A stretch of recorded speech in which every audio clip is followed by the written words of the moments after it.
Hello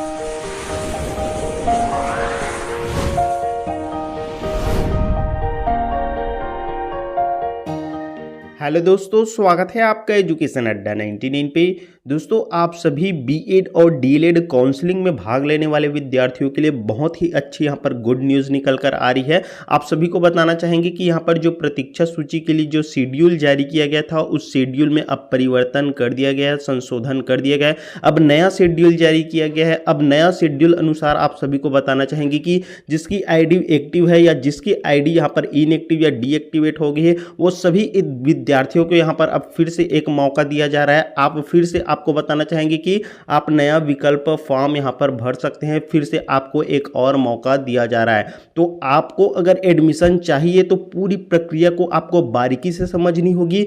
क्या करना है आपको एडमिशन लेने के लिए, कैसे फॉर्म भरना है, पूरी एक एक चीज़ की जानकारी आपको कौन से डेट में यहाँ पर आपको करना होगा, यहाँ पर किस डेट में प्रतीक्षा सूची आएगी, किस डेट में वैकेंट सीट आएगी, पूरी एक एक चीज़ की जानकारी इस वीडियो में हम आपको बताने वाले हैं। तो वीडियो को पूरा देखिएगा और चैनल पर नए आए होंगे तो चैनल को भी सब्सक्राइब कर लीजिएगा। तो चलिए हम आज का अपना ये वीडियो स्टार्ट करते हैं। तो दोस्तों, यहाँ पर सब देख पाएंगे आज की डेट में यहाँ पर 11/12/2023 को यहाँ पर डीएलएड, बीएड और बीए बीएड और बीएससी बीएड के पाठ्यक्रम सत्र 2023-24 के लिए यहाँ पर अंतिम चरण की आवंटन प्रक्रिया में संशोधन की सूचना दी गई है। और इसमें दोस्तों यहाँ पर आपका जो शेड्यूल जारी किया गया था उसमें यहाँ पर संशोधन कर दिया गया है। यहाँ पर आप देख पाएंगे नया शेड्यूल जारी किया गया है। इस नए शेड्यूल के अनुसार दोस्तों आपको बताना चाहेंगे कि जिन कैंडिडेट की आईडी एक्टिव है और जिन कैंडिडेट की आईडी यहाँ पर इनएक्टिव हो गई है, सभी कैंडिडेट को यहाँ पास मौका दिया जा रहा है फिर से एडमिशन लेने का। फिर से आप विकल्प फॉर्म भर सकते हैं। तो क्या है पूरी प्रक्रिया, चलिए बारीकी से आपको समझाते हैं, एक एक चीज की जानकारी आपको देंगे। तो वीडियो को पूरा देखिएगा और सभी चीजों को समझिएगा अगर इस बार आपको बीएड में एडमिशन लेना है। तो चलिए सभी प्रक्रिया को हम समझाते हैं। तो देखिए, सबसे फर्स्ट प्रक्रिया में सबसे फर्स्ट स्टेप में बताया गया कि द्वितीय चरण के चौथी सूची के बाद शेष रिक्त सीटों के लिए यहाँ पर प्रतीक्षा सूची जारी किया जाना है। और प्रतीक्षा सूची के लिए जिन अभ्यर्थी की आईडी एक्टिव है उन्हें निःशुल्क अपना विकल्प पुनः देना अनिवार्य होगा। तो ध्यान से समझिए, यहाँ पर निःशुल्क आपको पुनः यहाँ पर फिर से विकल्प अनिवार्य देना होगा, ठीक है। और विकल्प पुनः देने के लिए यहाँ पर उन्हें पुनः निःशुल्क पंजीयन करना आवश्यक होगा। विकल्प किसी एक महाविद्यालय के लिए देना होगा। तो यहाँ पास आप निःशुल्क दे सकते हैं, आपको किसी भी प्रकार से शुल्क नहीं लगने वाला है। फिर से आपको विकल्प देना होगा और ध्यान रखेंगे आपको किसी एक महाविद्यालय का फिर से यहाँ पर विकल्प देने का मौका दिया जा रहा है। तो कैसे आप चयन कर पाएंगे किसी एक महाविद्यालय को, इसकी भी जानकारी हम आपको देंगे, ठीक है। इसके लिए आप बिल्कुल निश्चिंत रहिए। इसी के साथ अब यहाँ पास जिसकी आईडी यहाँ पर एक्टिव नहीं है उन कैंडिडेट के लिए बताया गया है कि इस प्रतीक्षा सूची के लिए जिन अभ्यर्थियों का लॉगिन आईडी एक्टिव नहीं है वे पुनः पंजीयन कर सकते हैं। इस अभ्यर्थियों के द्वारा यहाँ पर पूर्व में दिए गए समस्त महाविद्यालय के विकल्प को यहाँ पर निरस्त कर दिया गया है। तो जो कैंडिडेट की आईडी यहाँ पर एक्टिव नहीं है वो लोग जो पंजीयन कराए गए थे उसको यहाँ पर अब निरस्त कर दिया गया है, ठीक है। तो ऐसे में अब आपको घबराने की भी ज़रूरत नहीं है कि हमने पहले जो कॉलेज सिलेक्ट किए थे वो कॉलेज तो पूरा भर गया है, उसमें एक भी सीट नहीं है। तो अब इन सब का सोल्यूशन निकल आया है कि अब आपका वो वाला जो पंजीयन था उसे निरस्त कर दिया गया है, ठीक है। अब यदि वे प्रवेश की प्रक्रिया में यहाँ पर पुनः शामिल होना चाहते हैं तो उन्हें निर्धारित तिथि में पुनः निःशुल्क पंजीयन कर सकते हैं। एक महाविद्यालय का विकल्प देना होगा। तो यहाँ पास जिनकी आईडी एक्टिव है वो भी यहाँ पास फिर से पुनः आपको विकल्प फॉर्म देना होगा। इसी के साथ जिसकी आईडी इनएक्टिव हो गई है उन लोगों को भी यहाँ पर फिर से पुनः यहाँ पर विकल्प फॉर्म देने का मौका दिया जा रहा है। और आपको बताना चाहेंगे कि दोनों अभ्यर्थी यहाँ पर कोई शुल्क नहीं लगने वाला है, बिल्कुल निःशुल्क आप इसमें विकल्प फॉर्म दे सकते हैं, ठीक है।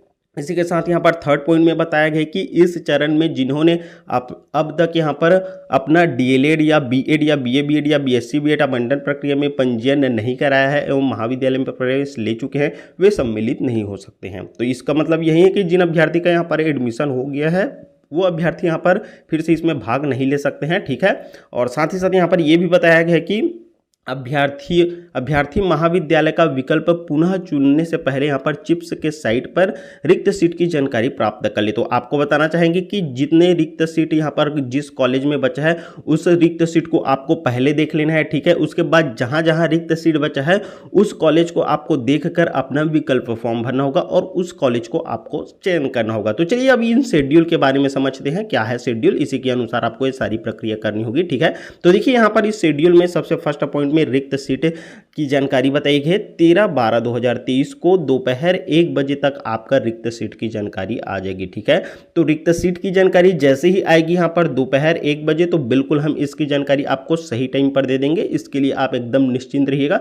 बस आपको हमारे चैनल को सब्सक्राइब करना है और बेल आइकन को यहाँ पर प्रेस करके रख लेना है ताकि इस वीडियो का नोटिफिकेशन आपके पास तुरंत जाए और आपको ये सभी जानकारी सही टाइम पर मिल सके। इसी के साथ यहाँ पर सेकेंड पॉइंट में यहाँ पर देख पाएंगे एक्टिव अभ्यर्थी के लिए निःशुल्क पंजीयन व विकल्प देने तथा जिन अभ्यर्थियों का लॉगिन आईडी एक्टिव नहीं है उन्हें पुनः निःशुल्क पंजीयन व किसी एक महाविद्यालय का विकल्प देने की तिथि यहाँ पर बताई गई। 14, 15 और 16 3 दिन का आपके पास समय दिया जा रहा है। इन 3 ही दिनों के भीतर में आपको यहाँ पर फिर से विकल्प फॉर्म देना होगा, ठीक है। और ये आपको बता देंगे कि ये पूरा निःशुल्क है, इसमें किसी भी प्रकार से शुल्क आपको नहीं लगने वाला है। तो कैसे चयन कर पाएंगे किसी एक महाविद्यालय के लिए आपको विकल्प फॉर्म देना होगा, तो कैसे करेंगे इसके बारे में भी हम कंप्लीट वीडियो बनाकर आपको बताएंगे। इसके लिए भी आप एकदम निश्चिंत रहिएगा।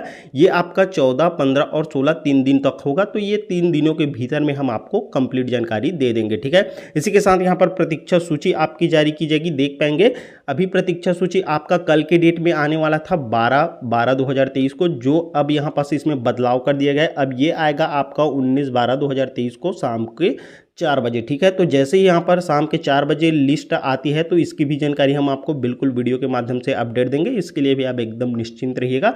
साथ ही साथ यहाँ पर महाविद्यालय द्वारा चयन सूची जारी करने की तिथि एवं समय भी बताई गई है। देख पाएंगे 21/12/2023 को दोपहर 12 बजे यहाँ पर महाविद्यालय के द्वारा चयन सूची जारी कर दी जाएगी, ठीक है। तो ये आप महाविद्यालय में जाकर देख पाएंगे, ये चयन सूची आपकी महाविद्यालय में जारी होगी, ठीक है। चलिए अब आगे नेक्स्ट पॉइंट को समझते हैं, सारी प्रक्रिया क्या क्या बताई गई और इसके बारे में। तो देखिए यहाँ पर 6th पॉइंट में बताया गया कि प्रतीक्षा सूची के ऊपर के बिंदु क्रमांक 1 व 2 अनुसार पंजीकृत अभ्यर्थी का ही नाम आएगा। पूर्व चरणों के विकल्प फॉर्म पूर्णतः निरस्त कर दिए गए। तो इसका मतलब यही है कि आपको फिर से नया फॉर्म भरने का यहाँ पर जिसकी आईडी एक्टिव है, जिसकी यहाँ पर इनएक्टिव हो गई है, दोनों को यहाँ पर समय दिया जा रहा है। तो दोनों अभ्यर्थी यहाँ पर फिर से यहाँ पर पंजीकृत होंगे और इन्हीं पंजीकृत अभ्यर्थी का नाम इसमें आएगा। और जो पहले के चरणों में जो फॉर्म थे उसे यहाँ पर पूर्णतः निरस्त कर दिया गया है, ठीक है। तो आपको अपना विकल्प फॉर्म देना होगा यहाँ पर किसी एक महाविद्यालय के लिए, उसी के अनुसार यहाँ पर आपका लिस्ट में नाम आने वाला है, ठीक है। बाकी आगे की प्रक्रिया हम आपको पूरी बताएंगे, इसके लिए आप निश्चिंत रहिएगा। और पंजीयन चिप्स के पोर्टल पर होगा, तो कैसे करेंगे पंजीयन ये भी हम आपको बताएंगे, ठीक है। इसके साथ यहाँ पर 8वें नंबर पॉइंट में देख पाएंगे कि महाविद्यालयवार प्रतीक्षा सूची अभ्यर्थी के प्री बीएड परीक्षा जो आपने दिलाए हैं या प्री डीएलएड परीक्षा दिलाए हैं उसी के प्राप्तांक के आधार पर यहाँ पास आपका जारी किया जाएगा। तो इसकी जानकारी हमने आपको पहले भी दे दिए थे, ठीक है। इसके लिए आप निश्चिंत रहिएगा। आपके जो प्री बीएड या डीएलएड की परीक्षा है परीक्षा दिलाए थे उसी के अंक के उसी के प्राप्तांक के आधार पर यहाँ पास आपका जो प्रतीक्षा सूची है वो जारी की जाएगी, ठीक है। इसी के साथ यहाँ पर 9वें नंबर पॉइंट में बताया गया कि एक निर्धारित तिथि में यहाँ पर महाविद्यालय में लॉगिन में तथा अभ्यर्थी अपने लॉगिन व चिप्स के वेबसाइट पर प्रतीक्षा सूची देख पाएंगे। तो आप अपने लॉगिन में भी जाकर साथ ही साथ यहाँ पर चिप्स के जो वेबसाइट है SCERT के उसमें भी जाकर आप अपना प्रतीक्षा सूची देख पाएंगे। तो प्रतीक्षा सूची कैसे देखना है लॉगिन में जाकर और यहाँ पर SCERT की वेबसाइट में, ये भी हम आपको बिल्कुल बताएंगे। इसके लिए भी आप निश्चिंत रहिएगा, ठीक है। इसी के साथ यहाँ पर 10वें नंबर पॉइंट में बताया गया कि इसके पश्चात महाविद्यालय आरक्षणवार रिक्त सीटों के अनुसार यहाँ पर चयन सूची बनाएंगे। तो आरक्षणवार यहाँ पर रिक्त सीट की सूची बनाएंगे, ठीक है।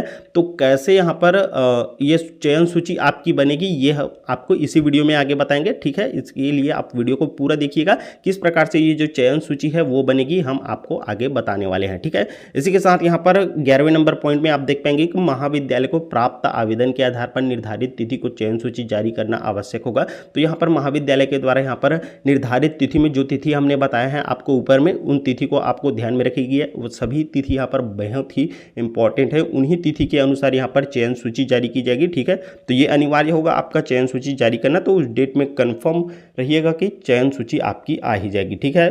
इसके बाद यहाँ पर 12वें नंबर पॉइंट में बताया गया कि जिस महाविद्यालय के लिए अभ्यर्थी का नाम प्रतीक्षा सूची में आया है उस महाविद्यालय में चयन सूची जारी होने की निर्धारित तिथि व समय में अभ्यर्थी को आवश्यक दस्तावेज के साथ यहाँ पर प्रवेश शुल्क के साथ यहाँ पर उपस्थित होना होगा। तो आप ध्यान रखेंगे, आपको उस तिथि में आपको अपने प्रवेश शुल्क है उस शुल्क के साथ आपको उपस्थित हो जाना है। और अगर आप उपस्थित नहीं रहते हैं तो इस स्थिति में यहाँ पर अगले क्रम के विद्यार्थी को छात्र को यहाँ पर प्रवेश दे दिया जाएगा। तो आपके जगह में यहाँ पर जो अगले क्रम में जिन विद्यार्थी का नाम रहेगा उनको भी यहाँ पर एडमिशन दे दिया जाएगा, ये स्पष्ट रूप से लिखा गया है। तो आपको उस तिथि में यहाँ पर महाविद्यालय में अपने प्रवेश शुल्क के साथ उपस्थित हो जाना है ताकि आपकी सीट आप ही को मिले, किसी दूसरे को ना दे। ठीक है, तो आप ध्यान में रखेंगे इन डेट्स को भी और आपको उपस्थित हो जाना है। और क्या क्या दस्तावेज लगेगा, तो इस दस्तावेज की जानकारी हमने आपको पहले भी दे दिए थे। चलिए एक बार और बता देते हैं कि यहाँ पास आपके ग्रेजुएशन या पोस्ट ग्रेजुएशन की मार्कशीट आपकी लगने वाली है। अगर आपका पोस्ट ग्रेजुएशन हो गया है तभी ये जरूरी है, अन्यथा यहाँ पर आपका जरूरी नहीं है, ओनली आपका ग्रेजुएशन बस का लगने वाला है।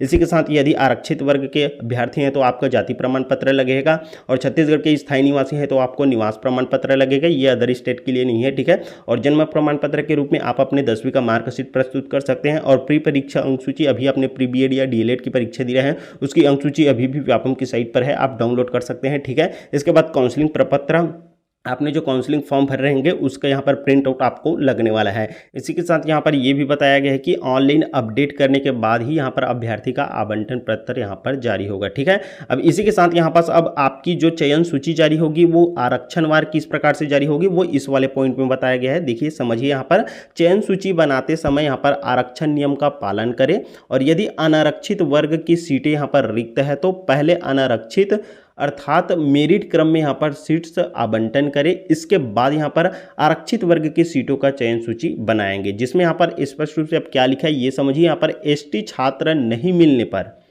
पहले एससी छात्र को, फिर ओबीसी छात्र को, उसके बाद यहाँ पर अनारक्षित वर्ग के सीट्स में परिवर्तन करें।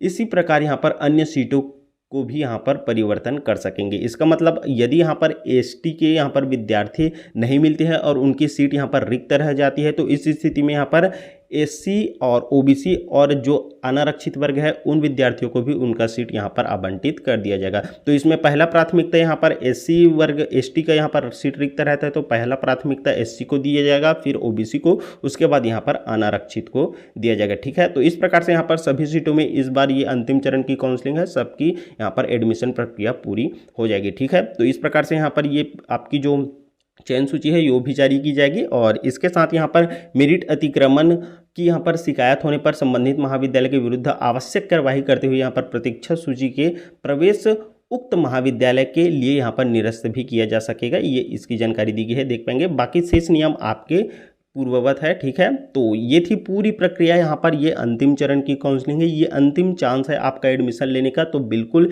यहाँ पर जिसके आईडी एक्टिव है, जिसकी इनएक्टिव हो गई थी, सभी को यहाँ पर मौका दिया जा रहा है, ये बहुत ही अच्छी बात है। ठीक है, तो इसके लिए आगे की जो भी प्रक्रिया होगी उसके लिए आप बिल्कुल निश्चिंत रहिएगा। बस आपको चैनल को सब्सक्राइब करके रख लेना है और बेल आइकन को प्रेस करके रख लेना है, ताकि हम जैसे ही नेक्स्ट वीडियो को बनाए इसके अपडेट को लेकर तो आपको तुरंत उसकी जानकारी मिल सके। साथ ही साथ दोस्तों वीडियो को एक लाइक कर दीजिएगा और वीडियो को आगे शेयर भी कीजिएगा अपने अन्य दोस्तों के साथ, ताकि सभी को ये अपडेट की जानकारी मिल सके। फिलहाल दोस्तों इस वीडियो में बस इतना ही। चलिए फिर से मिलेंगे आपके साथ एक नई वीडियो लेकर, तब तक के लिए दोस्तों धन्यवाद, जय हिंद।